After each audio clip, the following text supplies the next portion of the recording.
కుత్బుల్లాపూర్ నియోజకవర్గం సూరారం సాయిబాబా నగర్లోని నిరుపేదలకు ఉచిత వైద్యం అందజేస్తూ కరోనా మహమ్మారి ప్రళయ తాండవం చేస్తుంటే బయటకు వెళ్లలేని పరిస్థితుల్లో ఉండి ఆకలితో అలమటించిన ఎన్నో కుటుంబాలకు నిత్యావసర సరుకులు అందజేసిన మానవతావాది డాక్టర్ హుస్సేన్తో ఈరోజు మనం మాట్లాడబోతున్నాం.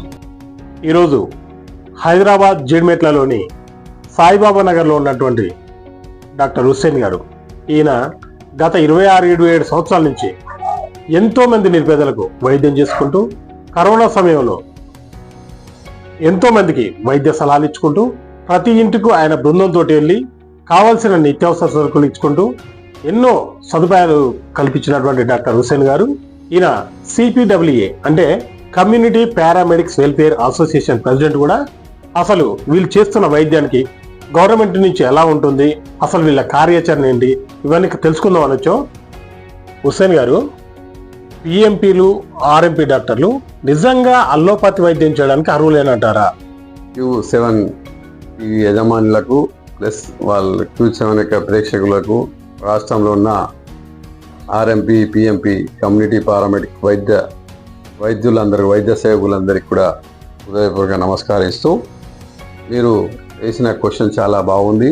అదేంటంటే RMPలు PMPలు ఎవరైతే అంటారో గ్రామీణ వైద్యులు ప్రథమ చికిత్స చేయడానికి అర్హులం. ఏ రకంగా అంటే గత 50 సంవత్సరాల నుంచి మేము వంశపరంపరంగా చేస్తూ వస్తున్న తరుణంలో గతంలో 2008, 9, 10లో వైఎస్ రాజశేఖర రెడ్డి గారు మమ్మల్ని గుర్తించేసేసి మీరు అల్లోపతి వైద్యం చేస్తున్నారు కాబట్టి వీళ్ళకి మాకు 1273 అని 429 అని జియో తీసుకొచ్చి, ఆ జియో ప్రకారం వీళ్ళు 200 చిలుకు 240-50 మందులు అల్లోపతి మందులు వాడచ్చు, వీళ్ళు ప్రథమ చికిత్సలోనే భాగం అని చెప్పేసి మాకు ట్రైనింగ్ కూడా 1000 గంటల ట్రైనింగ్ కూడా ఇచ్చారు. కాబట్టి మేము అప్పటి నుంచి కూడా మేము ప్రథమ చికిత్సలో భాగంగానే మేము అల్లోపతి మందులు వాడడం జరుగుతుంది. కాబట్టి మేము అల్లోపతి మందులు మినిమంగా ఏదైతే ట్రైనింగ్ పొందినో దానికోసం ఇవ్వడానికి మేము అర్హులం.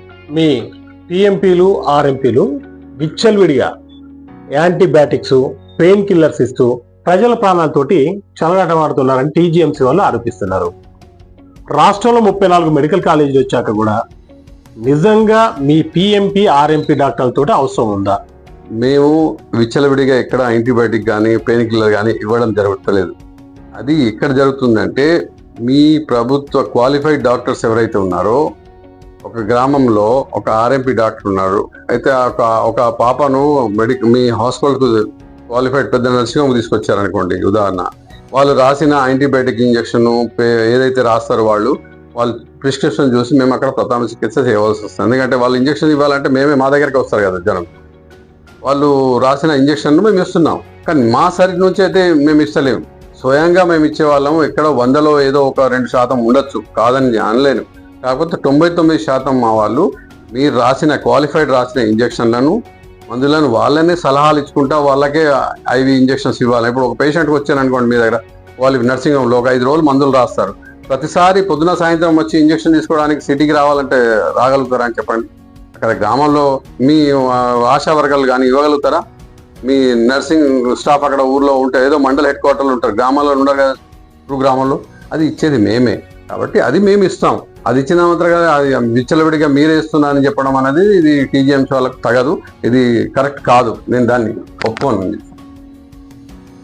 మెడికల్ కాలేజీలో వచ్చిన వాస్తవమే. మా RMP డాక్టర్ల వైద్యుల యొక్క పిల్లలే చాలా మంది, ఎంతో మంది క్వాలిఫైడ్ MBBS చేసి వస్తున్నారు. ఇప్పుడు స్వయంగా నా ఇంట్లోనే ఇప్పుడు 4 అమ్మాయిలు MBBS చదువుతున్నారు, ఒక అమ్మాయి అయిపోయింది, PG చేస్తుంది. అంటే మేము మార్పు వస్తుంది.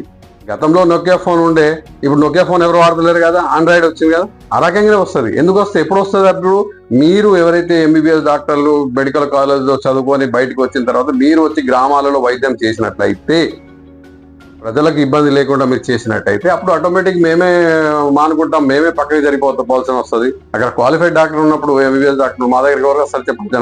జనంలో కూడా ఇవాళ అవేర్నెస్ చాలా వచ్చింది. అందరు ఒక మందు రాస్తే ఇంటర్నెట్లో చూసుకొని వాడే రకమైన అంత అవేర్నెస్ వచ్చింది. అక్కడ మేమే ఆటోమేటిక్ మానేస్తాం. మీరు మమ్మల్ని ఇబ్బంది పెట్టవలసిన అవసరం లేదని ఈ సందర్భంగా నేను ప్రభుత్వానికి TGMC వాళ్లకు విన్నవిస్తున్నాను. దాదాపు మన తెలంగాణ రాష్ట్రంలో 50 నుంచి 55 వేల పైన చిలుకు మా RMP PMP సేవకులంగా ఉంటాము. వారికి కూడా ఇప్పుడు ఈ సందర్భంగా మీ ద్వారా తెలియజేయడం ఏమనగా, రేపు రాబోయే రోజుల్లో ప్రభుత్వంతో మనం అడుగుతున్నాం. ప్రభుత్వం మనకు గురించి అనుకూలంగా ఉందని భావిస్తున్నాం కాబట్టి ప్రభుత్వం ఎక్కడైనా డాటా అడిగినట్టయితే మన దగ్గర ఎవరి సంఘంలో వాళ్ళ దగ్గర లేదు. మనం 10 వేదికల మీద డివైడ్ అయినా కాబట్టి ఇప్పుడు మేము ఒక కంకణం కట్టుకున్నాం, అందరినీ ఏకం చేద్దామన్న ఉద్దేశంతో మీరందరికీ నేను మా సంఘాల అధ్యక్షుల కార్యదర్శులందరికీ దండం పెట్టి చెప్తున్నాను. దయచేసి మీ వేదికలు మీ బ్యానర్లు ఏమున్నా మాకు సంబంధం లేదు. ఇప్పుడు ఒక చేసే వేదికలో మీ యొక్క సభ్యత్వాలు ఎంతమంది ఉన్నాయి, సంఘానికి ప్రతి సంఘానికి ఎంత సభ్యత్వం ఉందనేది డాటా నాకు పంపించినట్లయితే, ఇందులో నా నంబర్ కూడా వాట్సాప్ నంబర్ ఇస్తున్నాను, అది నేను ఒక జాగాలో జమ చేసి రేపు ప్రభుత్వం అడగానే టక్కన ఇంతమంది అని నేను డాటా ఇవ్వడానికి ఆస్కారం ఉంటుంది. కాబట్టి దీనికి లీగల్గా పోవాలన్న ఆలోచన, రాజకీయ పరంగా పోవాలా లీగల్గా పోవాలనే ఆలోచనలో మేధావులు చెప్తున్నారు. కాబట్టి ఆ మేధావుల యొక్క సలహాలు సూచనల వరకు ముందుకు వెళ్ళడానికి ఏ సంఘ నాయకుల దగ్గర కూడా మొత్తం డాటా లేదు. కాబట్టి ఇప్పుడు ఈ డాటాను ఏకం చేద్దామన్న కంకణం పట్టుకున్నాం. కాబట్టి దయచేసి మీ సంఘాలు మీ పేర్లు డాటా అక్కడే ఉండండి, కానీ నంబరింగ్ పంపించండి. మా సంఘానికి ఇంతమంది సభ్యులు ఉన్నారని మీరు పంపించినట్లయితే దాన్ని ఒక అంచనా తీసుకొచ్చి ఒక దగ్గర ఫైల్ చేసి నేను పెట్టగలుగుతాను. దాన్ని రేపు ప్రభుత్వానికి రిప్రజెంటేషన్ చేయడానికి నాకు, లేదా కోర్టుకు కూడా రిప్రజెంట్ చేయడానికి నాకు ఆస్కారం ఉంటుంది. కాబట్టి దయచేసి మీ అందరూ ఏకమై మనం ముందుకు వెళ్తే మన సమస్య చాలా తీవ్రంగా ఉంది. కాబట్టి ఈ సమస్యను మనం ఒక తాటి మీద తీసుకొచ్చి దీన్ని పరిష్కరించే మార్గంలో మనం వెళ్ళాలని నేను కోరుతున్నాను. అందుకే దయచేసి అందరూ మీ డాటాను నా ఉన్న వాట్సాప్ నెంబర్ పంపించవలసిందిగా మనం